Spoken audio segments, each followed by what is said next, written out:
नमस्कार। आज online class में BEd second year pedagogy of history में हम प्रथम unit curriculum and textbook in history के जो हमारी प्रथम यूनिट है यानी इतिहास में पाठ्य पुस्तक और पाठ्यक्रम के बारे में हम अध्ययन कर रहे हैं।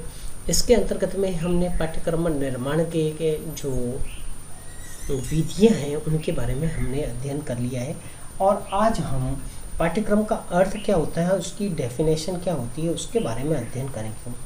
देखिए, शिक्षण अधिगम प्रक्रिया के 3 महत्वपूर्ण पक्ष होते हैं। एक होता है शिक्षक, एक होता है टीचर, स्टूडेंट और पाठ्यक्रम। इन 3 महत्वपूर्ण बिंदुओं पर हमारा अधिगम चलता है। इसमें तीसरा पक्ष अर्थात पाठ्यक्रम वह केंद्र बिंदु है जिसके माध्यम से या जिसके आधार पर शिक्षक छात्र की क्रियाएं निर्धारित होती है। शिक्षक की क्रियाएं भी निर्धारित होती है और बालक की क्रियाएं भी इस पाठ्यक्रम के आधार पर निर्धारित होती है। पाठ्यक्रम के अनुसार ही शिक्षक अपने शिक्षण कार्य की रूपरेखा तैयार करके निर्धारित उद्देश्यों को प्राप्त करने का प्रयास करता है। इस प्रकार पाठ्यक्रम बहुत ही महत्वपूर्ण है।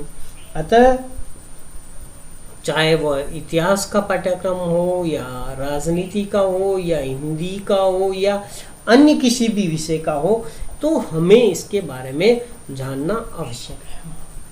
जैसा कि पाठ्यक्रम, यदि इसका हिंदी अनुवाद समझें, पाठ्य एक शब्द हो गया और क्रम एक शब्द हो गया है, तो पाठ्य का मतलब होता है पढ़ने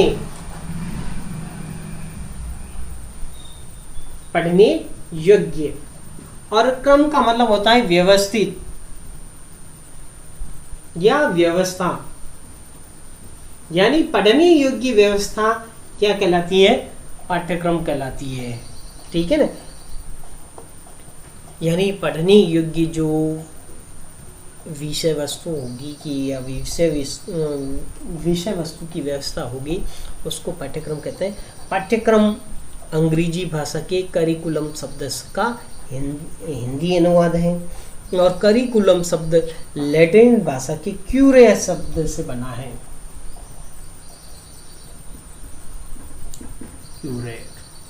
ठीक है ना? अब इस जिसका अर्थ होता है दौड़ का मैदान यानी रेस कोर्स होता है। ठीक है ना? पाठ्यक्रम वह मार्ग है जिसका अनुसरण करके बालक लक्ष्य की प्राप्ति करता है। ठीक देखो, जिस प्रकार खेल के मैदान में खिलाड़ी अपने लक्ष्य की प्राप्ति के लिए दौड़ का मैदान जो होता है उसको पार करना आवश्यक होता है, वह उसमें दौड़ लगाता है। तो ये निश्चित है कि इसके अंदर ही मुझे दौड़ लगानी है, तो एक निश्चित हो जाता है कि यहाँ तक दौड़ लगाता है। तो अतः इस बात से स्पष्ट हो जाता है कि पाठ्यक्रम के निर्माण के बाद में, पाठ्यक्रम निर्धारित होने के बाद में आपको उस निश्चित दायरे में रहकर अध्ययन करना पड़ता है। अब इनकी परिभाषा के बारे में बहुत ही 2 मनोवैज्ञानिकों की बहुत ही अच्छी परिभाषा है। एक हुए मुंड्रो ने कहा है कि पाठ्यक्रम में वे सभी अनुभव निहित है जिसका प्रयोग विद्यालय द्वारा शिक्षा की उद्देश्यों की प्राप्ति के लिए किया जाता है। यानी पाठ्यक्रम वह अनुभव जो विद्यालय द्वारा शिक्षा के उद्देश्यों की प्राप्ति के लिए उपयोग में लाया जाता है, वह क्या कहलाता है? पाठ्यक्रम कहलाता है। इसी प्रकार कनिंघम ने भी एक परिभाषा दी है कि पाठ्यक्रम एक कलाकार यानी अध्यापक के हाथ में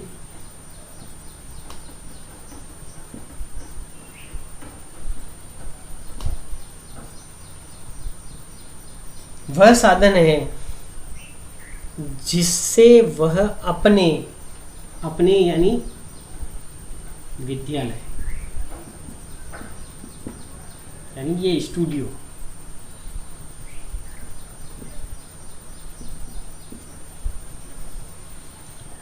में अपनी सामग्री यानी छात्र विद्यार्थी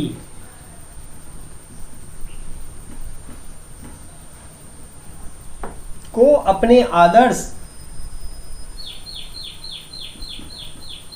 यानी उद्देश्य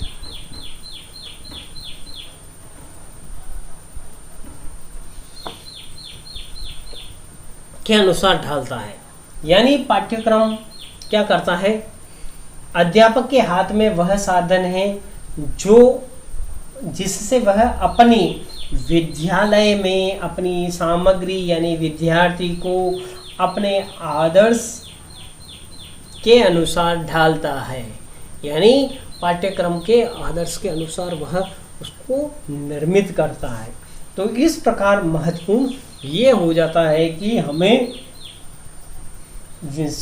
शिक्षा पाठ्यक्रम में सभी प्रकार के वे शैक्षिक, सहशैक्षिक व अन्य अनुभव जो शिक्षा के उद्देश्य की प्राप्ति में योगदान देते हैं पाठ्यक्रम के अंतर्गत सम्मिलित किए जाते हैं।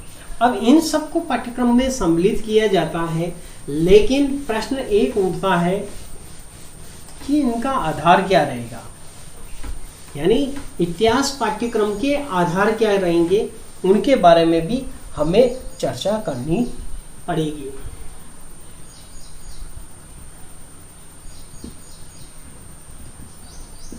इतिहास पाठ्यक्रम के आधार,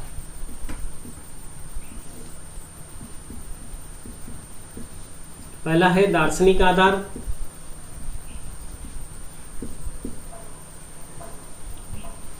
इस ब्रह्मांड में और मानव का जो दृष्टिकोण होता है वह अलग अलग होता है, क्योंकि मानव आध्यात्मिक शक्ति द्वारा निर्मित अपने आप को मानता है। केवल प्राकृतिक क्रियाओं या पदार्थों क्रियाओं के परिणाम पर ही वह को ही मानता है, और इसमें उसके दृष्टिकोण में अलग अलग प्रकार के विचार होते हैं। उसमें सामाजिक, शारीरिक, मानसिक, बौद्धिक और इसके अलावा चारित्रिक, नैतिक, आध्यात्मिक, इन सभी गुणों का होना आवश्यक है। इसी के साथ में भौतिकवादी दार्शनिक आत्मा परमात्मा के अस्तित्व को नहीं मानते। कुछ लोग आध्यात्मिक होते हैं, कुछ लोग जैसे कि आस्तिक होते हैं, कुछ लोग नास्तिक होते हैं। कुछ इसके कारण क्या होता है, उनमें दार्शनिक आधार पर उनमें मतभेद होते हैं। इसी के आधार पे दूसरा है मनोवैज्ञानिक आधार। हमारा पाठ्यक्रम मनोवैज्ञानिक आधार पर बनाया जाए, और इसके आधार पे यदि हमारा पाठ्यक्रम बनाया जाता है, क्योंकि मनुष्य है जो एक छोटा प्रौढ़ समझा जाता है। बचपन में कि उसके आदर्श उच्च होते हैं, और उच्च आदर्शों के निर्माण के लिए ही उनको शिक्षा दी जाती है, जिससे क्या हो कि मनुष्य का शारीरिक, मानसिक, बौद्धिक यानी सर्वांगीण विकास हो सके। इसके लिए इस प्रकार का पाठ्यक्रम होना चाहिए जिसके कारण उन सभी सर्वांगीण विकास उस बालक का संभव हो सके। तो इन के साथ में ही फिर आता है समाजशास्त्रीय आधार। आज समाज का क्या आधार है, उस समाज के आधार को भी ध्यान में रखते हुए पाठ्यक्रम का निर्माण किया जाना चाहिए। इसके अनुसार उनकी जीवन शैली किस प्रकार की है, उनकी रहन सहन किस प्रकार का है, उनका खान पान किस प्रकार का है, उनकी मान्यताएं किस प्रकार की है, और इनके अलावा बहुत सारी चीज़ें होती है जिनके आधार पर, जैसे स्त्री पुरुषों में किस प्रकार के उनके विश्वास हैं, किस प्रकार के मतभेद हैं, या किस प्रकार का उनका रहन सहन है, उनका व्यवहार किस प्रकार का है, एक स्त्री का पुरुष के प्रति, पुरुष का स्त्री के प्रति किस प्रकार का व्यवहार है, इन सभी के बारे में विस्तार से चर्चा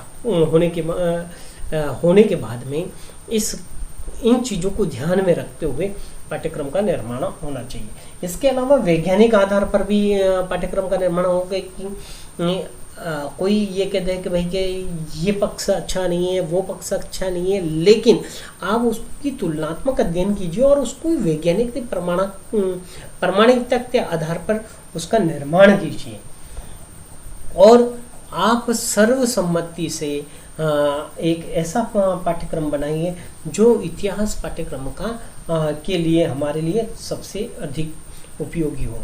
इसके लिए यथार्थवाद का भी उपयोग कर सकते हैं, प्रयोजनवाद का भी उपयोग कर सकते हैं, आदर्शवाद का भी उपयोग कर सकते हैं। इसके अलावा राजतंत्रवाद के बारे में भी उसके जुड़ाव होने चाहिए। तो इस प्रकार हम कुल मिला के इतिहास के पाठ्यक्रम को सर्वमान्य बनाना हमारा उद्देश्य है।